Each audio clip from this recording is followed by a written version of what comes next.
There's a lot of misunderstanding about the role of tube feeding at end of life. This was a study that was done with individuals, speech pathologists working with patients with dementia who were at or near end of life. And you can see there's some interesting data here. The majority of the speech pathologists in the studies understood that the PEG would not prolong life, understood that the PEG tube would not improve overall status, understood that the PEG tube would not improve quality of life, but they were still willing to make that recommendation. And I think there is this sense that of needing to do something, right? We have this need to do something. We have this need to keep people safe.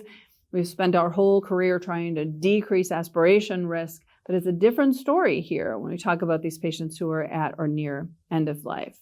This was a study that was published very recently where they interviewed speech pathologists to see under what circumstances would you be willing to make that recommendation for continued oral feeding, even though the patient was known to be aspirating. And the context was, again, end of life, advanced dementia.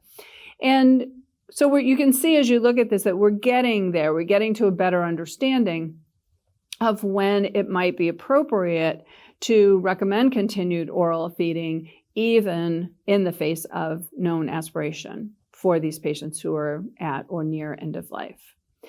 This was another recent survey, this time that included allied health professionals, but also included physicians and nurses. They gave them a hypothetical case that involved advanced dementia and swallowing impairment and dehydration and nutritional compromise and all kinds of other medical comorbidities, as you can see.